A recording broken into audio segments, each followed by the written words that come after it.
In the early 1940s, American scientists began to organize a project that would take advantage of the newly recognized fission process. This project eventually became known as the Manhattan Project, which would develop the atomic bombs dropped on Hiroshima and Nagasaki. A day earlier, at a military base on Tinian Island in the Pacific, the world's first combat atomic bomb is brought out on the tarmac in preparation for delivery. The weapon's code name is Little Boy. Its conception is the most covert operation ever undertaken by the U.S. military. Some say it holds the power of the sun, the stars, the cosmos. But to the crew, the bomb looks like something much less cosmic. Little Boy was 10 feet long, weighing more than the biggest pickup truck you can buy. Morris Jepson is one of 12 Enola Gay crew members whose mission is to drop Little Boy on a yet-to-be-identified Japanese city. At 2:45 a.m., almost 12 hours after loading the 4.5-ton cargo, the mission officially begins. The Enola Gay takes off and heads west toward Japan.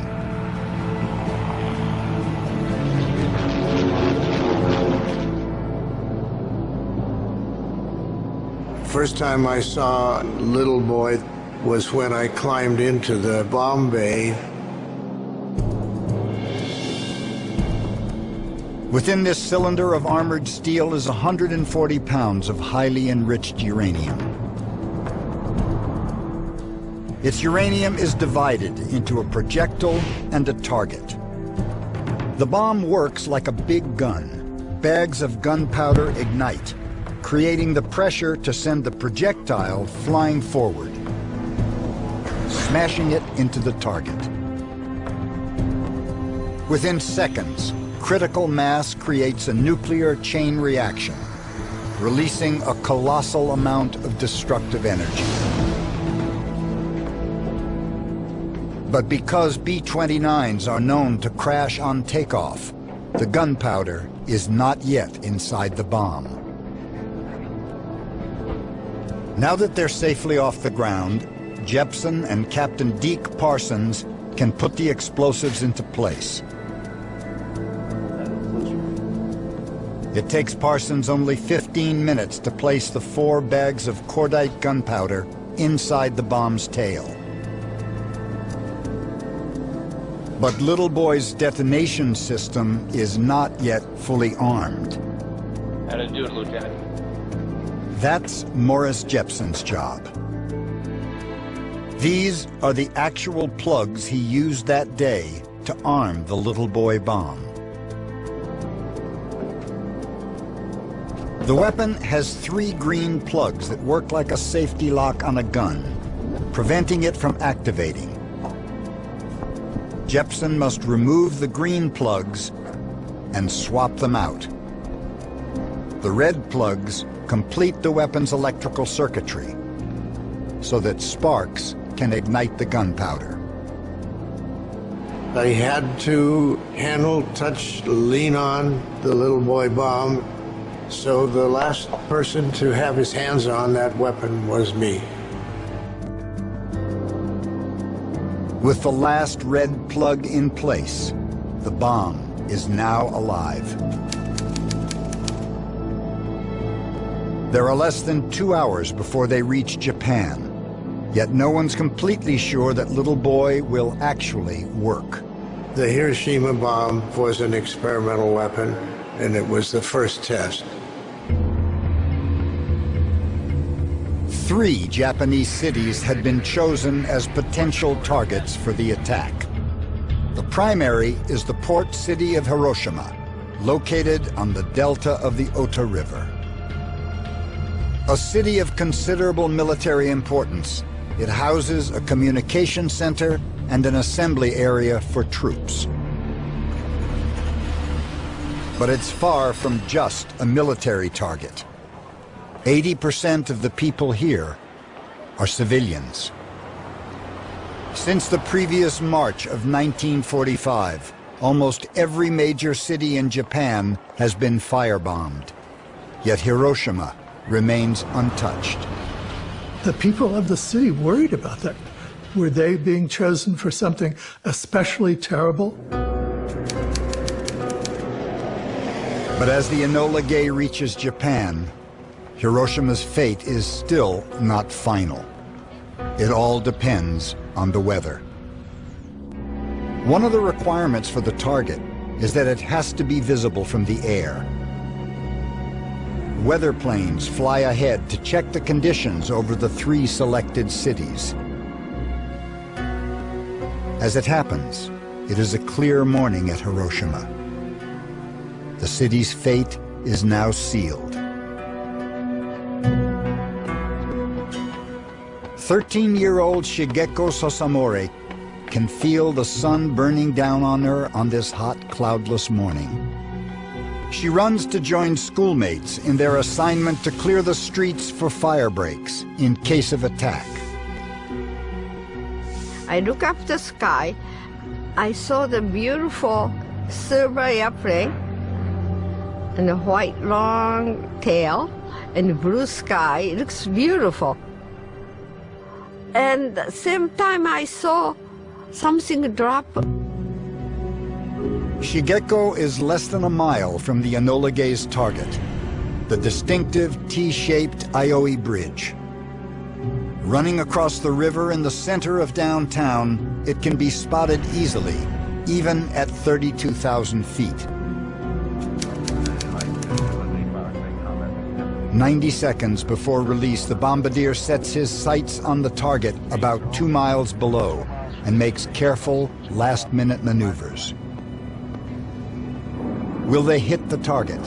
And will it explode at the preset altitude of 1,900 feet over the city? There are hydraulic actuated doors, big long doors, 12, 15 feet long. They don't just slowly open, they fly open like that.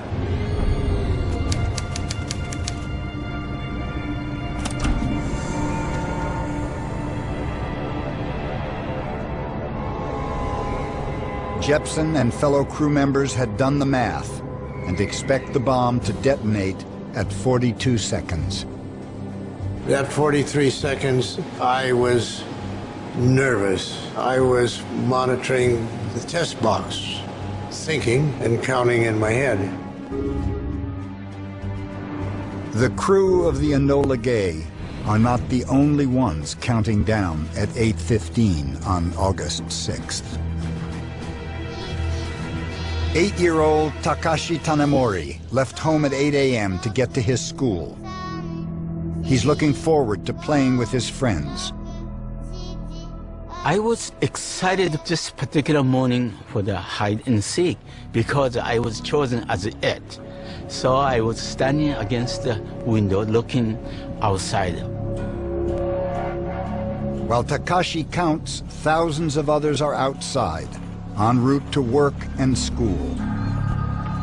As the lone Enola Gay flies overhead, there's little alarm. It looks nothing like the bombing squadron most people fear. People assumed it was a weather plane. And instead of doing what the scientists had assumed would happen, which is that they would run into bomb shelters and be safe from the effects of the blast, people came outdoors to look.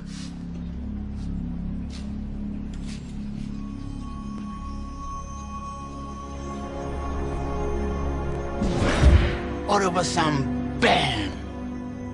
Flash in the sky. Pure white.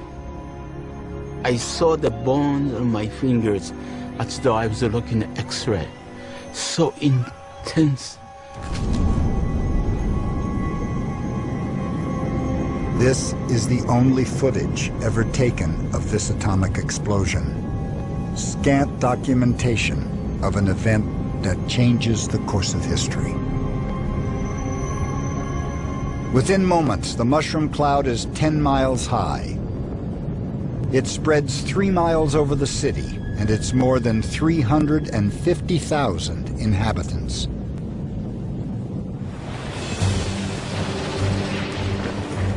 On the day of the attack, the United States has been in the war for 4 years and has lost over 100,000 men on the Pacific Front alone. Despite losing over 1 million men, the Japanese continue to fight fiercely. Some fear that if the war goes on, millions more will be lost on both sides. We thus saw the atomic bomb as a potential way to shock them into surrendering.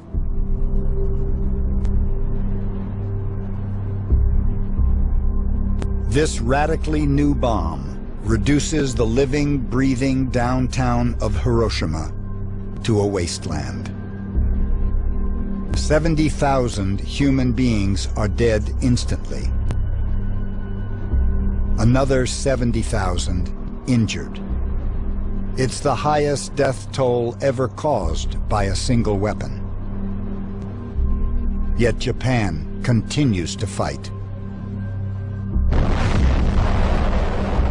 3 days later, on August 9th, the United States drops a second atomic bomb.